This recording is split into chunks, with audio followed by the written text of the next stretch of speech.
우리가 지금 살펴보고 있는 이 예레미야서는 시편 다음으로 가장 많은 분량, 가장 많은 말씀을 담고 있는 하나님의 말씀입니다. 그래서 그 구성을 간략하게 우리가 한번 살펴볼 필요가 있는데 52장까지 있지만 그런데 그 분량이 이사야서보다 훨씬 많고 시편보다 조금 부족한 이 많은 분량들을 우리가 이해하기 위해서는 조금 구조를 파악할 필요가 있어요. 그래서 간략하게 구조를 보면 단순화시켜서 이렇게 세 부분으로 나눌 수 있는데요. 1장이 서론이에요. 예레미야에 대한 이야기. 부름받은 예레미야, 예레미야가 어떤 상황 속에서 어떻게 부름받았다 이런 것들을 보여주는 게 서론 1장입니다. 그리고요 2장부터 51장까지 이 긴 내용이 본론이고요. 마지막 52장은 예레미야가 선포했던 말씀이 어떻게 역사적으로 이루어졌고 또 그의 말씀과 예레미야는 어떻게 저물어 갔는가 여기에 대한 역사적 사실을 근거로 해서 후기를 담고 있어요. 그러니까 이 길고 많은 분량이긴 하지만 1장이 서론, 52장이 역사적 후기, 그러니까 중간에 본론, 하나님께서 하시는 말씀이라는 거예요. 자, 그런데 이제 이 많은 본론 또한 세 부분으로 나누기도 하고 네 부분으로 나누기도 하지만 저는 세 부분으로 이렇게 나누는 게 맞다라고 생각을 해요. 그래서 이 본론도요, 2장부터 25장까지가 본론 1, 그렇게 한 부분으로 나눌 수 있어요. 그리고 26장부터 45장까지 본론 2, 여기는 예레미야의 역사적으로 일어났던 사실들과 메시지를 함께 섞여서 이렇게 있어요. 그리고 마지막 46장부터 51장까지는 이스라엘, 예루살렘을 향해서가 아니라 열방, 각 열방을 향해서 선포되는 메시지. 그래서 본론 3이라고 이렇게 나눌 수 있습니다. 그러니까 서론, 본론, 역사적 후기, 그리고 본론을 본론 1, 본론 2, 본론 3으로 이렇게 나눌 수 있다는 거죠. 자, 그리고 지금 이제 우리가 살펴보고 있는 것은 이 본론 첫 부분이에요. 본론의 첫 부분, 2장부터 25장은 본론의 첫 부분인데 이 본론의 첫 부분은요 12편의 단편 설교로 이루어져 있어요. 2장부터 25장까지가 예레미야가 선포했던 그 설교들, 그게 12편이 쭉 이렇게 배열되어 있는 것, 그게 본론 1이에요.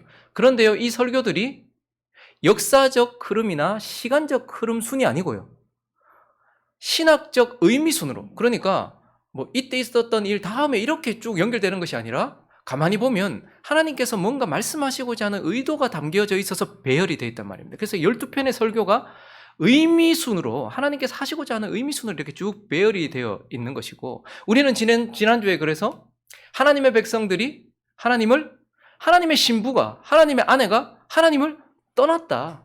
그리고 음란에 중독된 창기처럼 하나님의 아내가 바람이 났다. 그런데 하나님께서 어떻게 하라는 거예요?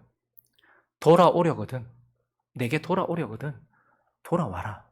라고 돌아오라고 이렇게 우리를 부르시는 사랑의 메시지, 그 메시지를 들었습니다.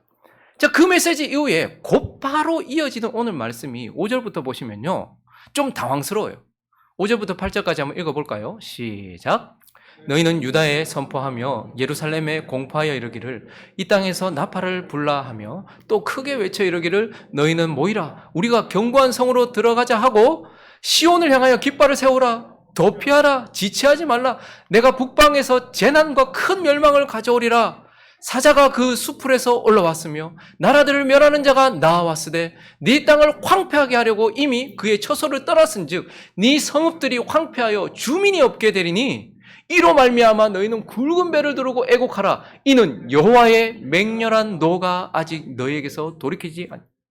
아니 지난주 말씀은요. 제발 돌아오너라.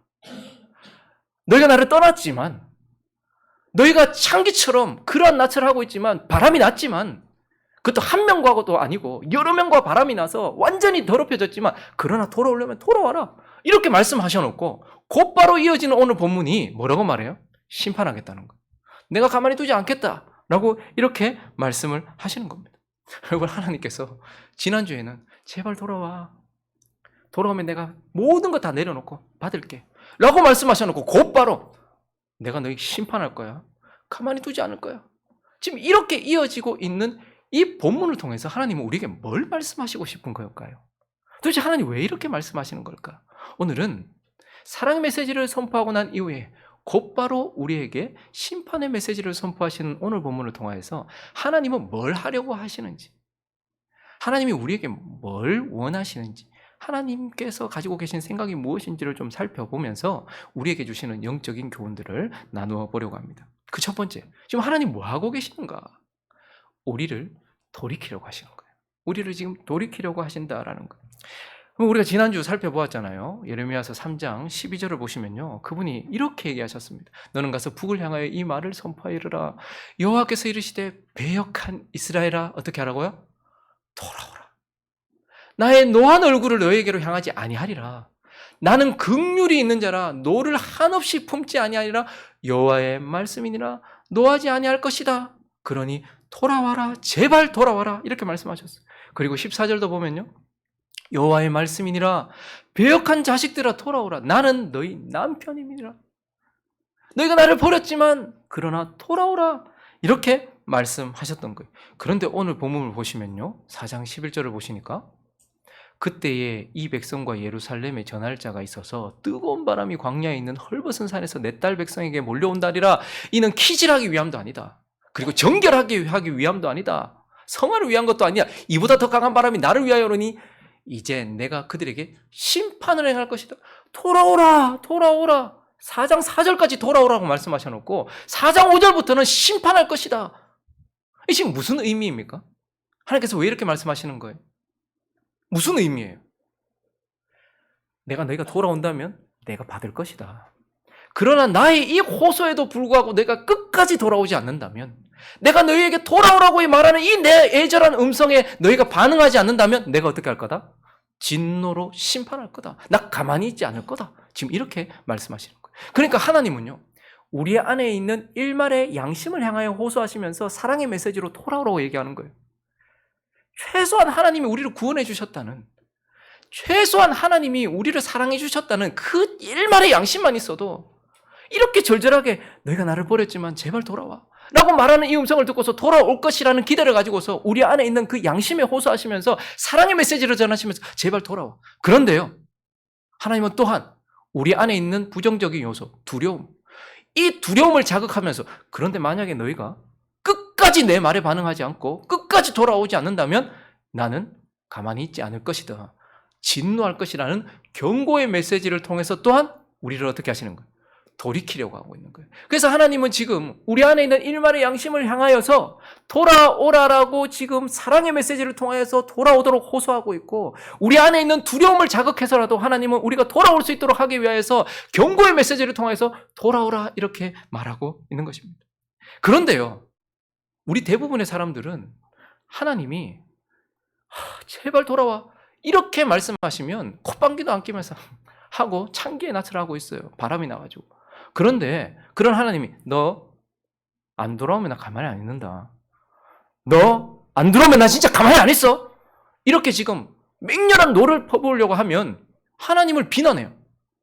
그리고 이러한 하나님께 사람들은 마음 어려워합니다. 에이, 그래도 그렇지 어떻게 하나님이 우리를 향해서 이렇게 뭐 진노하시고 멸망시킨다고 이렇게 말하나, 이렇게 생각하는 경향이 있어요. 하나님을 두고서 바람이 나서 이 남자 저 남자 만나고 다니면서도, 그래서 그 남자가 너 안 돌아오면 제발 돌아와, 돌아오면 내가 다 잊고 과거 묻어버리고 용서할 테니까, 그런데 안 돌아오면 나 진짜 가만 안 있는다 이렇게 말하면 하나님이 저딴 식으로 행동하면 되냐, 하나님이 어떻게 저런 식으로 뭐 맹렬한 노를 막 에이 지금 뭐야 뭐 하는 이런 식으로 생각한단 말이에요. 이게 정말 이상한 것 아닙니까? 2009년도에 좀 이슈가 됐던 부부 이야기가 하나 있어요. 2002년도에 그 이제 이 남편은 의사고 아내는 뭐 간호사인지 뭔지 잘 모르겠어요. 하여튼 부부가 40대 부부였습니다. 남편은 이제 외과 의사였습니다. 결혼을 했어요. 행복한 결혼 생활을 하고 있었는데, 그런데 뭐 갑자기, 그렇잖아요. 우리 인생이 그렇잖아요. 갑자기 아내가 많이 아팠던 거예요. 근데 이제 보니까 신장을 이식받지 않으면 이제 생명이 위협을 받는 거예요. 곧 죽게 되는 그런 상황이었어요. 남편이 어떻게 했을까요? 신장 몇 개? 3개 아니고 2개. 근데 남편이 이 아내가 신장을 이식받지 못하면 죽는다라는 말을 듣고 어떻게 했을까요? 하나 남은 신장을, 하나 있는 그 자기 둘 중에 하나를 떼어줬어요.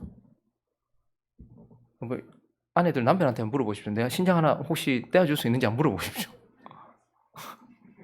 못 들은 척 하시고 지금 막 이렇게 막 계신다. 너무 쉬운 일 아닙니다. 그런데 남편이 신장을 떼어줬습니다. 그런데요, 5년이 지났어요. 5년이 지나고 난 이후에 이혼 소송이 벌어졌어요. 누가 이혼하자고 했을까요? 신장을 이식받아서 생명을 얻게 된 그 아내가 이혼 소송을 제기했습니다. 이혼해달라는 거예요. 물리치료사, 아마 남편의 그 병원이었던 것 같아요. 남편의 병원에 있었던 물리치료사와 바람이 난 거예요. 근데 이 여자가요, 너무 당당했어요. 이혼 서류를 가지고, 그러니까 남편은 근데 가정을 지키려고 했어요. 정리해라. 가정을 지켜야 된다. 그래서 다 정리를 하려고 했는데 이 아내가 나중에는 남편이 이혼을 안 해주니까요, 병원에 찾아와가지고 이혼 서류를 들고서 남편 뺨을 쳤어요. 이혼 서류로. 남편 뺨을 치면서 이혼을 해달라는 거예요. 남편이 어떻게 했을까요? 얼마나 화가 났을까요? 이게 지금 내 때문에 살고 있으면서, 내가 준 신장 때문에 살고 있으면서 돌아오라고 얘기하는데 돌아오지는 않고 이혼 안 해주면 뭐 어떻게 하겠다라고 이렇게 얘기하는 이 아내한테 너무너무 화가 났어요. 그러니까 뭐 그에게 위자료를 내가 청구할 거야, 아니면 내 신장 떼주고 다시 저놈 신장 가지고 살아, 뭐 이런 얘기 했을 것 아닙니까? 그러니까 이 남편이 너무너무 분개해가지고 이 이야기를 이야기한 거예요. 그런데 이 이야기를 들었던 사람들이 어땠을까요? 남편 보고 뭐 이런 남편이 아니고 떼줬으면 그만이지, 그렇게 말했을까요? 남편의 분노에 함께 공감했습니다. 그리고 아내에게 함께 분노해줬어요. 남편과 함께. 이 여자 뭐 이런 여자가 다 있냐. 아니, 남편이 신장까지 떼주고 자기한테 생명을 줬는데 이제 와서 다른 남자 사랑한다고 그것도 돌아오라고 얘기하는데 돌아오지도 않고, 이혼 안 해준다고 그 이혼 서류로 뺨을 치면서 그 일도 못하게 하고, 뭐 이런 여자가 다 있냐. 이 남편과 함께 분노했단 말입니다. 그리고 그 남편의 분노에 공감했어요. 그런데 이와 비슷한 일이 우리나라에도 있었습니다. 이번에는 배우자가 바뀌었어요. 30대 부부였는데 아직까지 자녀를 낳지 않은, 거의 뭐 신혼이라고 할 수 있겠죠. 행복한 부부 생활을 하고 있었습니다. 근데 어느 날 남편이 갑자기 쓰러진 거예요. 깜짝 놀랐어요. 건강했던 남편이 갑자기 쓰러진 거예요. 그 이유가 뭔가 병원에서 찾았는데 급선 신부전증인 거예요. 그래서 당장 신장을 이식받지 않으면 생명 잃어버린다. 한 달 안에 끝난다. 이렇게 얘기하고, 너무 갑자기 찾아오니까 아내도 너무 당황스럽잖아요. 근데 신장을 신장이 무슨 마트에 파는 뭐도 아니고, 그런데 신장을 어떻게 할 것인가? 이식 받아야 된다. 반드시 이식 받아야 된다. 누가 줄 거냐? 근데 아내. 그러니까 이 남편이 막 말렸어요. 안 된다. 말도 안 된다. 내가 죽으면 죽었지. 어떻게 당신의 신장을 받냐? 근데 이 아내가 내가 신장을 주겠다라고 얘기했어요. 그런데 극구 주변에 있는 사람들 다 말렸습니다. 왜냐하면 당신은 아직까지 출산도 해야 되고 나이도 너무 젊다. 그리고 신장을 떼어주고 나면 회복이 되지 않을 가망성도 있다. 그러니 위험하니 좀 더 신중하게 생각하고 좀 더 기다려보자. 그런데 이 아내는 내가 남편 없이 자녀를 출산한 게 무슨 의미가 있으며 내가 남편 잃고 내가 건강하게 산 게 무슨 의미가 있냐. 그래서 신장을 떼어줬어요. 그런데 수술을 하고 난 이후에 한 3개월쯤 지나니까 남편은 급속도로 회복이 되는데 아내는 급격하게 쇠퇴해가는 거예요. 그래서 일상생활도 좀 힘들 정도로, 직장생활을 못할 정도로 그렇게 이제 몸이 계속해서 어려워진 거예요. 근데 한 10년쯤 지났습니다. 이혼 소송이 일어났어요. 남편이, 지금 저희 실제 얘기하는 거예요. 남편이 아내 몰래 다른 여자와 자녀를 출산해 놓은 거예요. 그러니까 이 여자가 이제 신장을 떼주고 나니까 몸도 너무 안 좋은 데다가 이제 출산은 아예 안 되는 거예요. 근데 이 남편이 아이가 너무 갖고 싶었나 봐요. 자기 가정에. 그러니까 다른 여자하고 애를 놓은 거예요. 지금 현재는 둘째를 임신하고 있는 거예요. 이 여자가 너무 기가 차잖아요. 어떻게 이럴 수 있냐고. 어떻게 당신 나한테 이럴 수 있냐고. 내가 당신 때문에 내 신장 떼어주고 내 삶은 완전히 무너졌는데 어떻게 나를. 그러니까 남편이 미안하다. 이혼해도? 라고 이혼 소송을 걸었단 말이에요. 이 이야기를 듣고 대한민국의 아줌마들이 전부 분노했어요. 같이 그 여자와 함께. 그 남자는 아마 이 신상이 공개되면 깔치 뜯겨 죽을지도 몰라요. 어떻게 저럴 수 있냐. 아내의 신장 때문에 생명을 이어받아 놓고 지금 바람 피는 것도 모자라가지고 이혼을 해달라고 저렇게 당당하게 요구하고 있는데 어떻게 저럴 수 있냐. 그 아내와 함께 분노했고요. 그 아내의 분노에 다 공감했습니다. 근데 희한하죠. 우리의 신랑 되신 예수 그리스도가 이렇게 분노하니까 우리는 하나님 어떻게 저러시고, 죽은 아니지. 어떻게 이렇게 말할 수 있을까요? 우리의 신랑 되신 예수 그리스도는 영원한 죽음 가운데 처해 있었던 우리가 길어봤자 100년입니다. 이 안에 생명을 이식받지 않으면 영원한 지옥에서 영원히 죽을 수밖에 없는 우리였어요. 그런데요, 그분이 우리와 언약을 맺으셨고 우리와 결혼관계를 맺으시고 난 이후에 그분이 우리에게 자신의 하나밖에 없는 생명을 이식시켜 주셨어요. 그래서 저와 여러분이 지금 이렇게 살아있는 이유, 우리의 영이 살아있는 이유는 그분의 영을 우리에게 이식시켜 주셨기 때문이에요. 신장 하나 떼준 게 아니란 말입니다. 그분은 죽고 우리는 살았어요. 그렇게 그분의 생명을 이어받아가지고 지금 그분 생명으로 살아가면서 그분의 생명으로 지금도 숨을 쉬고 있고 그분의 생명으로 영원히 우리는 살게 되었는데 그 하나님 앞에 우리가 이혼해도 나 이혼해도 창기에 나서라고 바람난 여자처럼 그렇게 하고 있으면서 그런 우리를 향해서 하나님이 너 돌아오지 않으면 내가 가만히 안 있는다. 거액의 위자료를 내가 니한테 청구할 거고 내가 니한테 줬던 생명 내가 다 뺏을 거다. 지금 그런 이야기를 할 때 우리는 하나님 앞에 하나님이 저러시면 안 되지 이렇게 이야기할 수 없다는 거예요. 그 지금 하나님 뭘 하고 계시는 것입니까? 지금도 우리를 돌이키려고 하고 계시는 거예요. 절절한 하나님의 사랑을 표현하심으로써 그 사랑의 메시지로 우리를 돌이키려고 하고 계시고 지금 당연한 진노, 당연한 분노를 표현하시면서 아니 그래도 안 돌아온단 말이야? 아니 나 때문에 살아놓고 나 때문에 살고 있으면서 내 생명 가지고 오늘도 살고 있으면서도 나를 버리고 이혼하겠다고 말하는 너 나 안 돌아오면 나 진짜 가만히 안 있는다. 당연한 진노를 표현하시면서 우리에게 돌아오라고 지금 말씀하시면서 경고의 메시지를 통해서 우리를 어떻게 하시려는 거예요? 돌이키려고 하고 있는 거예요. 우리 안에 있는 선한 양심과 신앙의 양심을 통해서 돌이키지 않는다면 너희 안에 있는 두려움을 내가 자극해서라도 너희가 두려워서라도 너희를 위해서라도 너희는 돌이켜야 돼. 하나님께서 지금 사랑의 메시지 이후에 곧바로 경고의 메시지를 주시면서 우리를 돌이키려고 하고 계신다. 오늘 본문을 통해서 하나님은 그 일을 하고 계신다는 것을 우리가 보게 되는 것입니다. 그리고 오늘 본문을 통하여서 하나님 지금 뭐 하고 계시는가?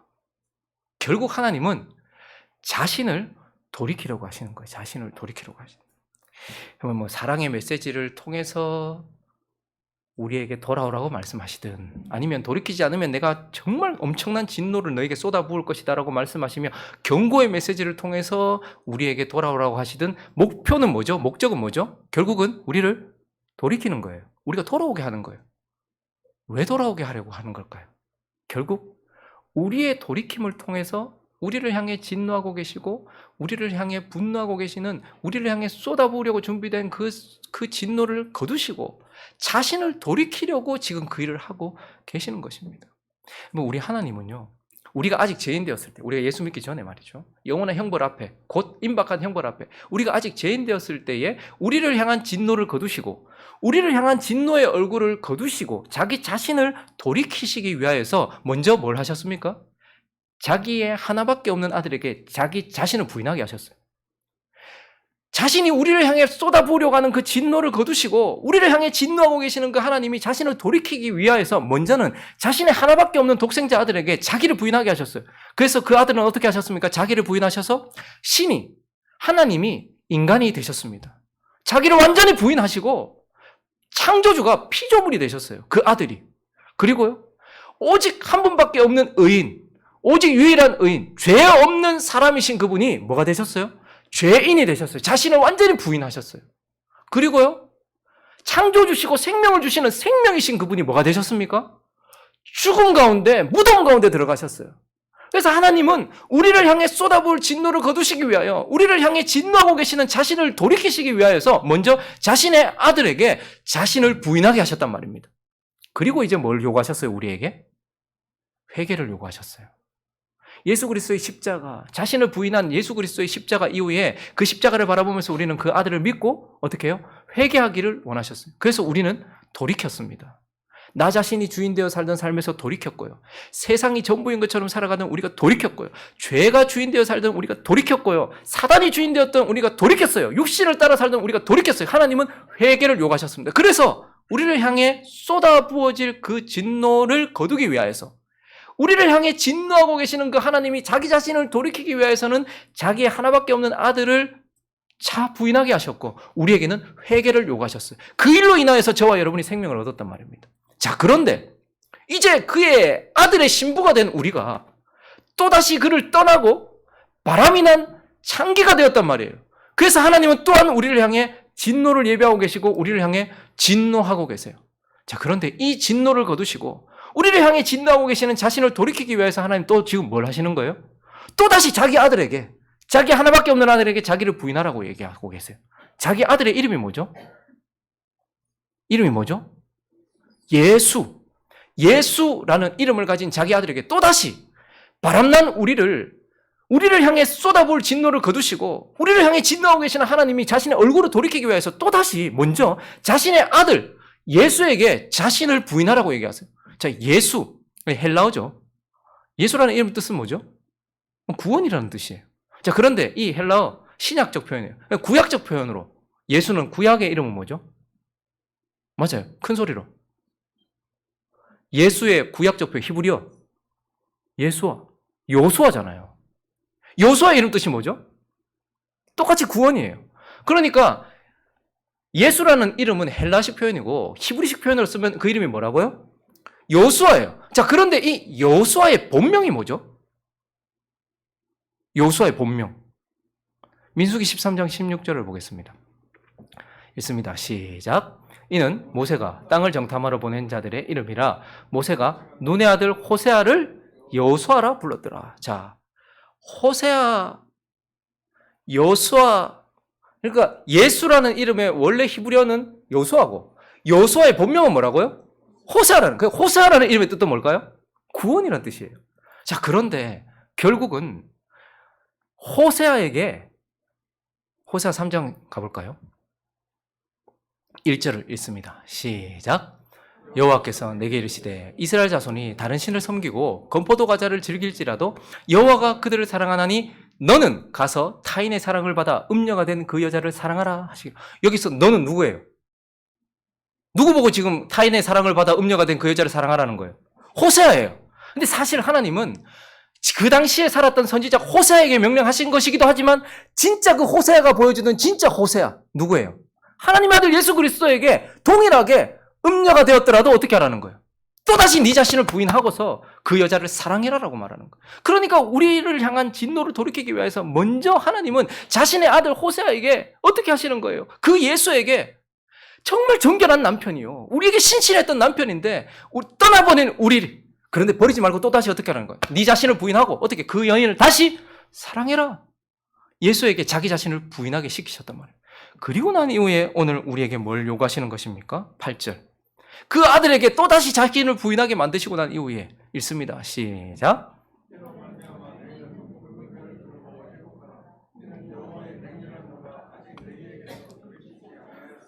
하나님의 진노가 우리에게서 우리 그냥 내가 회개만 하면 끝이다. 여러분 이렇게 생각하십니까? 내가 세상에 나갔다가 내 멋대로 살다가 막 더럽게 살다가 그래도 내가 돌아와서 아이고 주여 잘못했습니다. 회개만 하면 하나님 나 받아주실 것 같다. 이렇게 생각하는데 그게 아니에요. 먼저 그 아들 예수 우리의 신랑에게 네 자신을 부인하고 받아줘라. 라고 그 아들이 자기 자신을 부인해야 돼요. 그리고 나서 어떻게 하라는 거예요? 너희는 가서 굵은 베옷을 입고 어떻게 하라는 거예요? 애곡하면서 회개해라 라고 말하는 거예요. 그래서 14절도 보니까요. 예루살렘아 네 마음의 악을 씻어버리라. 그리하면 구원을 얻으리라.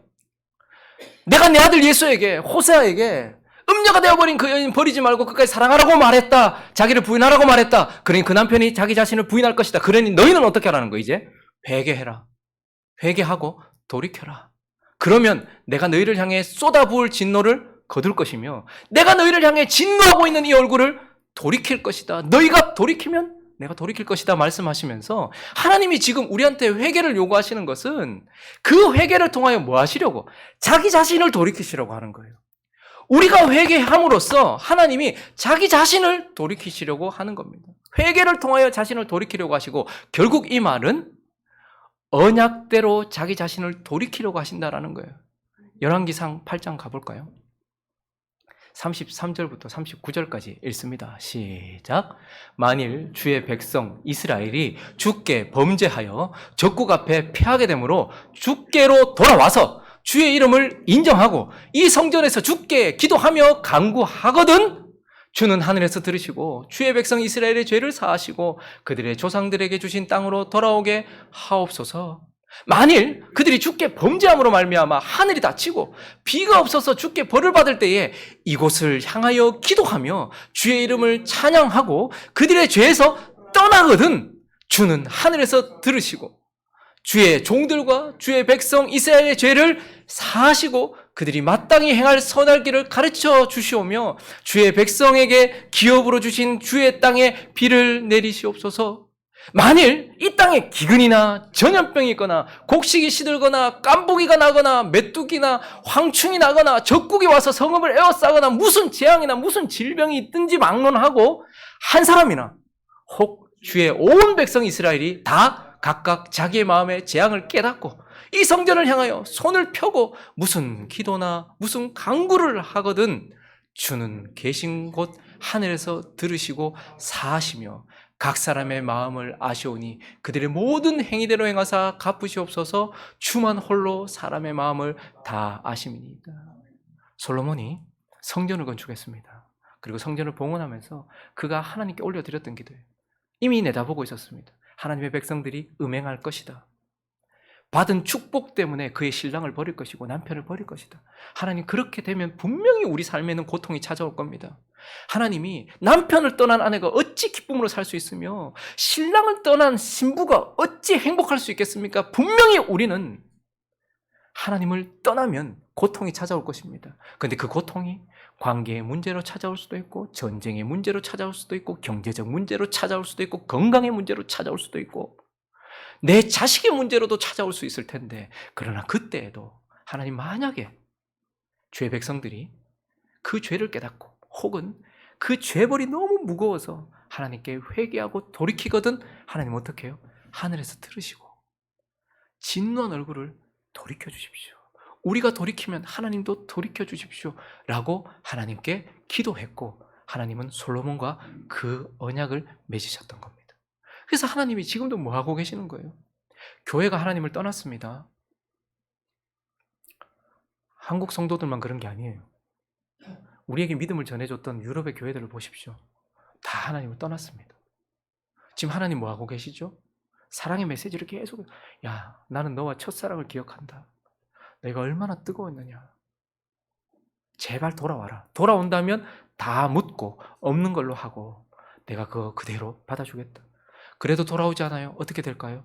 교회가 고통을 당하기 시작합니다. 지금 우리 삶에는 고통이 너무 많습니다. 이 세상이 너무 범죄가 많고 더러워서 팬데믹이 온 게 아니고 교회가 자정 능력을 잃어버렸기 때문에 팬데믹이 온 거예요. 그리고요, 개개 교회마다 너무너무 힘들고 어려워요. 이유는 딱 한 가지입니다. 우리가 우리의 신랑을 버렸기 때문이에요. 지금 음행하고 있기 때문에. 우리 신랑은 눈으로 보고 계세요. 그러니 어떻게 하고 계실까요? 그 고통 속에 허덕이고 있는 우리를 지금 돌이키시는 거예요. 너희가 돌이키면 내가 언약한 대로 나도 돌이키겠다. 그래서 우리의 회개를 기다리고 계시는 거죠. 그러므로 하나님은 지금요, 무슨 술 취한 사람처럼, 술 취한 사람들 특징이 뭐죠? 웃었다가 울었다가 했던 말 또 했다가 또, 예레미야서 계속 했던 말의 반복이에요. 방금까지 제발 돌아와, 눈물 흘리면서 제발 돌아와 해놓고 갑자기 진노한 얼굴로 안 돌아오면 내가 죽일 거야. 지금 하나님이 지금 술 취하신 분이십니까? 하나님이 지금 정신이 없어서 이성을 잃어서 지금 이렇게 행동하시는 것입니까? 아니요. 우리 안에 있는 일말의 양심이라도 너희가 작동하거든 너희를 향한 내 사랑을 깨닫고 제발 거기서부터 돌이켜라. 나 아닌 다른 것, 네 지금 마음에 두고 있는 것, 예배를 드리면서도 지금 네 마음에 떠나지 않고 있는 것, 내 말을 들으면서도 돌이키고 있지 않은 것, 제발 돌이켜라. 근데 너 내 사랑의 메시지를 듣고 돌이키지 않느냐? 나 정말 가만히 안 있을 거다. 네가 어떻게 하면 고통받는지 내가 알고 있는데 나 없이 네가 행복할 수 있단 말이냐? 정말 돌아오지 않는다면 나 정말 가만히 있지 않을 것이다 라고 말씀하시면서 경고의 메시지를 통하여서 지금 하나님 우리를 향해 돌이키라고 말씀하고 있는 것입니다. 말씀을 정리하겠습니다. 이스라엘 백성들은 임박한 심판을 앞두고서 이 메시지를 들었어요. 절절한 사랑이 표현된 사랑의 메시지도 들었고요, 무서운 징벌이 기록된 이 경고의 메시지도 들었습니다. 그러나 그들은 사랑의 메시지에도 반응하지 않았고 이 무서운 경고에도 반응하지 않았고 결국 어떻게 되었죠?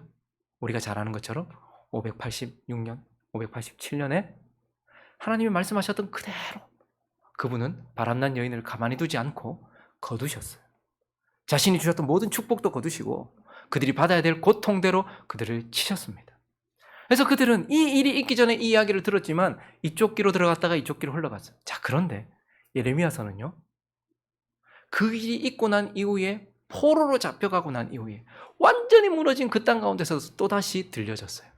그들은 또다시 이 일이 있기 전에도 들었지만 이 일이 있고 난 이후에 그 일을 또다시 들었을 것입니다. 이제 제대로 보였을 거예요. 아, 하나님이 이렇게 우리를 부르셨구나. 아, 하나님이 정말 말씀하신 대로 우리에게 이 일이 일어났구나. 깨달았을 때 얼마나 후회가 되었을까요? 그때 돌아오라고 할 때 돌아갈 거예요. 40년 동안이나 외쳤는데 그 희한한 선지자를 통하여서 하나님이 40년 동안이나 그 눈이 짓눌러져가지고 제대로 보지도 못했던 그 고통받던 한 사람을 통해서 하나님 말씀하셨는데 그때 우리가 돌이킬 걸 그런 후회를 하지 않았겠습니까? 근데 지금 저와 여러분에게도 동일하게 말씀하고 계십니다. 우리는 남유다가 멸망하던 것보다 훨씬 더 큰 멸망을 눈앞에 두고 있어요. 사실 내일 멸망해도 이상하지 않을 만큼 주님이 가까이 와 계십니다. 그런데 지금 하나님은 세상에 있는 사람들이 아니라 교회에 있는 예루살렘을 향하여서 돌아와라. 너희들이 나타났다. 여러분, 우리가 뭔가 다 이룬 것 같습니까? 우리가 요즘에 그런 얘기 많이 하잖아요. 행복한 우리 교회가 너무너무 좋다. 지금 우리 성도들이 너무너무 우리가 다 이룬 것 같습니까? 하나님이 은혜로 우리에게 평화도 주셨고요. 하나님이 은혜로 우리에게 안식도 주셨어요. 하나님이 은혜로 우리에게 서로가 좋은 마음도 주셨어요. 지금 다 이룬 겁니까? 하나님이 이제 우리에게 말씀하십니다. 너희 안에 있는 우상이 뭐냐? 지금도 예배를 드리면서도 내 마음속에 떠나지 않는 것. 내 말을 들으면서도 콧방귀 끼면서 그거 하지 마 라고 말해도 내 말을 뒤로, 그거 해 라고 말해도 내 말을 뒤로 하게 만드는 너의 남편은 누구냐? 우리에게 물으세요. 그리고 우리에게 동일하게 말씀하십니다. 돌아와라. 그거 버리고 내게로 돌아와라. 근데 만약에 그거 버리지 않고 끝까지 그거 붙들고 있으면 내가 가만히 있지 않겠다. 내가 그냥 넘어가지 않겠다. 분명히 너에게는 고통이 있을 것이다. 지금도 우리에게 예레미야를 통해서 호소하고 계십니다. 오늘 이 아침에 주님 앞에 이 뜨거운 여름을 보내면서 장렬한 태양 가운데 태워버려야 될 것이 뭔지, 성령의 불 가운데서 태워버려야 될 것이 뭔지를 다시 한번 돌아보고 그분 앞에 회개함으로 돌이켜 그분이 우리를 향해 쏟아부으려고 예비하셨던 진노를 거두고 우리를 향해 환하게 웃는 얼굴로, 아름다운 신랑의 얼굴로 바라볼 수 있는 사람이 되시기를 예수 그리스도 이름으로 축원합니다.